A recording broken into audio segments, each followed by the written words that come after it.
Hello hi ಎಲ್ಲಾ ಸ್ನೇಹಿತರಿಗೂ age yard YouTube ಚಾನೆಲ್ಗೆ ಸ್ವಾಗತ. ನಾವು ಈಗಾಗಲೇ ನೋಡಿರುವ ಉತ್ತರ ಭಾರತದ ರಾಜ ಮನೆತನಗಳ ಮುಂದುವರಿದ ಭಾಗವಾಗಿರುವ ಗುಪ್ತರು, ಸಮುದ್ರಗುಪ್ತ, ಎರಡನೇ ಚಂದ್ರಗುಪ್ತ, ಗುಪ್ತರ ಕೊಡುಗೆಗಳು, ವಿಜ್ಞಾನ, ಗಣಿತ, ಖಗೋಳಶಾಸ್ತ್ರ, ಲೋಹ ವಿಜ್ಞಾನ, ಆಯುರ್ವೇದ ಈ ಎಲ್ಲಾ ವಿಷಯದ ಬಗ್ಗೆ ತಿಳಿಯೋಣ.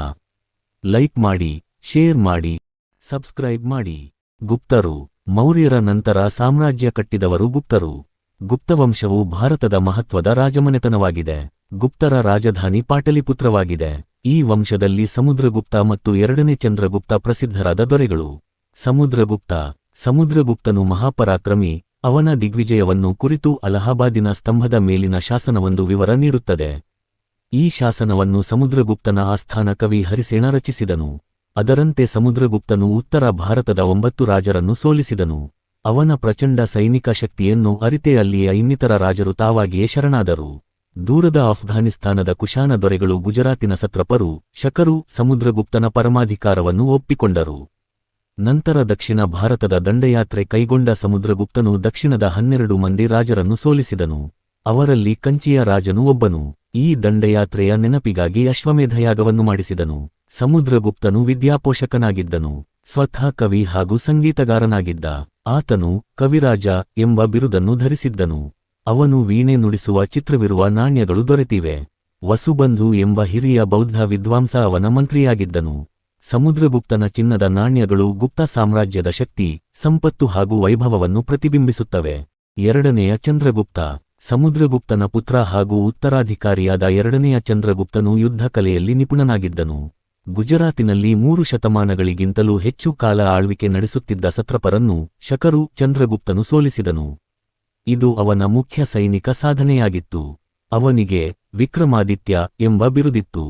ಚಂದ್ರಗುಪ್ತನು ಹೊಸ ಬಗೆಯ ಚಿನ್ನದ ನಾಣ್ಯಗಳನ್ನು ಹೊರಡಿಸಿದ್ದನು. ಆತನ ಆಸ್ಥಾನದಲ್ಲಿ ಮಹಾಕವಿ ಕಾಳಿದಾಸ ಮತ್ತು ಇತರ ಪ್ರಖ್ಯಾತ ವಿದ್ವಾಂಸರಿದ್ದರು. ಸಾಮ್ರಾಜ್ಯವು ಆರ್ಥಿಕ ಕ್ಷೇತ್ರದಲ್ಲಿ ಭಾರೀ ಸಮೃದ್ಧಿ ಸಾಧಿಸಿತ್ತು. ಸಾಹಿತ್ಯ, ಮೂರ್ತಿಶಿಲ್ಪ, ವಾಸ್ತುಶಿಲ್ಪ, ಚಿತ್ರಕಲೆ, ವಿಜ್ಞಾನ ಹಾಗೂ ಗಣಿತ ಕ್ಷೇತ್ರಗಳಲ್ಲಿ ಹಿಂದೆಂದೂ ಕಾಣದ ಸಾಧನೆಗಳಾದವು.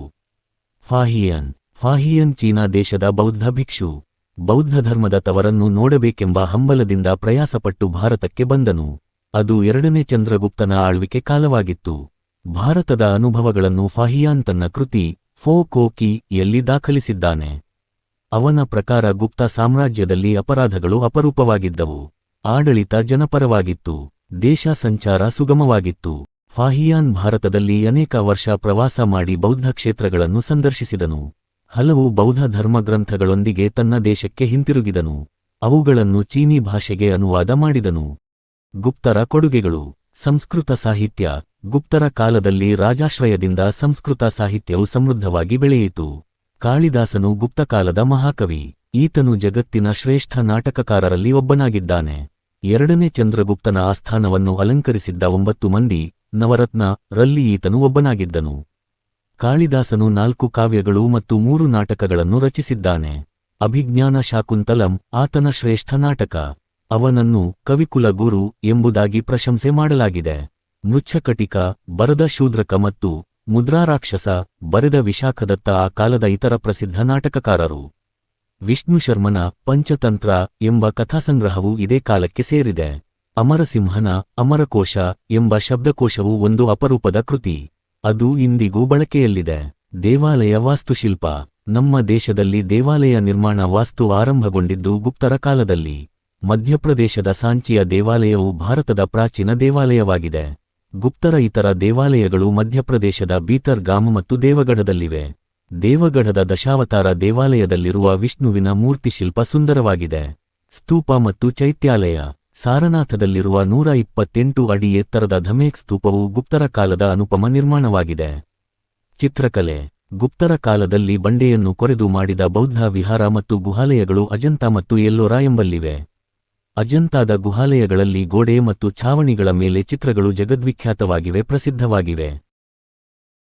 ವಿಜ್ಞಾನ, ಗಣಿತ, ಖಗೋಳಶಾಸ್ತ್ರ. ಗುಪ್ತರ ಕಾಲದಲ್ಲಿ ವಿಜ್ಞಾನ ಮತ್ತು ತಂತ್ರಜ್ಞಾನವು ಅಪಾರ ಪ್ರಗತಿ ಸಾಧಿಸಿತು. ಪಾಟಲಿಪುತ್ರದ ಆರ್ಯಭಟನು ಗುಪ್ತ ಯುಗದ ಮಹಾನ್ ಗಣಿತ ಶಾಸ್ತ್ರಜ್ಞ. ಈತನ ಗ್ರಂಥ ಆರ್ಯಭಟೀಯ.